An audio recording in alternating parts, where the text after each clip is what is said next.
Good afternoon, everybody, and welcome to the Israel Brief, brought to you by Lay of the Land. I'm Rolene Marks with today's top stories. Israel has welcomed 41 House Democrats who are in the country by invitation by AIPAC.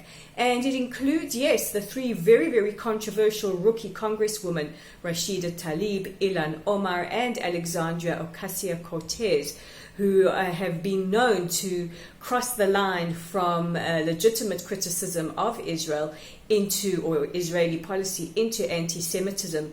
And how can we forget such statements like it's all about the Benjamins, baby, from Ilhan Omar, or Rashida Tlaib's comments about how the Holocaust makes her feel kind of warm inside. It doesn't make us feel very, very warm inside.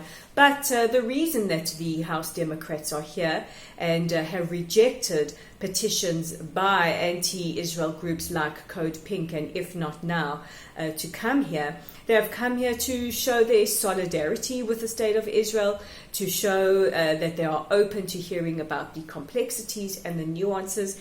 And it is very unusual that they have come in an election year. Normally this is not done, but they are here and we welcome them. And the second is to show that the party has not become hijacked by the very, very high-profile ultra-leftists like Ocasio-Cortez, Tlaib, and Omar. So we hope that they enjoy their stay. And as for the three rookie congresswomen, hopefully you learn a thing or two.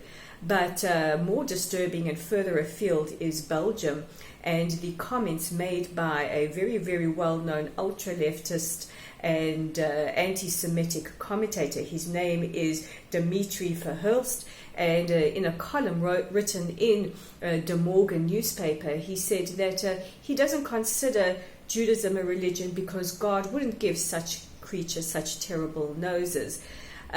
He went on to make other comments about chosenness and about how we've taken Palestinian land, but basically he has trafficked in the grossest of anti-Semitic tropes, and this has been roundly condemned by the Israeli embassy in Belgium, as well as members of the Belgian Jewish community. A very, very, very disturbing trend, just culminating in the ugliness and the growth of anti-Semitism around the world, and sadly we are hearing about it in Belgium today. And just like to remind Mr. Verhulst, I'm not sure what you're talking about when you talk about a Jewish nose. Do you care to elaborate? But yet again, it is the trotting out of ugly stereotypes, and we would like to remind Mr. Verhulst to please come to Israel to see that Jewish people come in all shapes and sizes. We are blue-eyed blondes. We come proudly from Ethiopia. We're from the Arab countries. We're from Europe. We're from all over the world. So you may want to rethink your horrible nose comment. Just a thought. And staying more locally, and Hamas have appealed to rioters who riot along the border with Israel every Friday to please stop flying the swastika along with the Palestinian flag. And this is not because they have had a sudden attack of conscience. It is because the IDF tweeted out images of them doing this over the weekend and saying that, this is yet again showing the level of hatred and the motives of Hamas and those who control the Gaza Strip. And Hamas have appealed to rioters saying, please don't fly the flag. It only plays into the hands of the occupiers.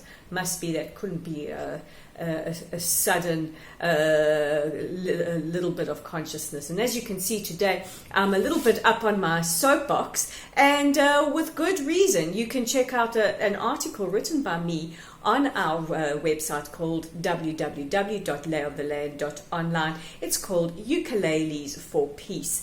And what seemed to be an innocent article written about a wonderful initiative by a British guy called Paul Moore to bring together children from Arab and from Jewish backgrounds in Israel to do something very, very simple and something loving, and that is to create beautiful music together.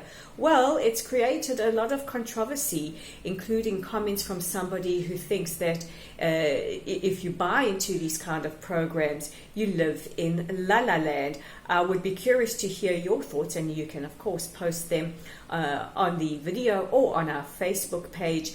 But check out the article at www.layoftheland.online. You can also see it on our Facebook page at Lottel Site, where you can like us or follow us. And we were also delighted to announce that United for Israel has picked up the tremendous letter written by Gina Raphael, an open letter to Congresswoman Rashida Tlaib. Check it out on our Facebook page. And if you're looking to find where the Israel Brief is on YouTube, simply look for the Israel Brief and click on the subscribe button to get your daily edition of the Israel Brief. I'm Roleen Marks with the Brief, and me and my soapbox will see you again tomorrow.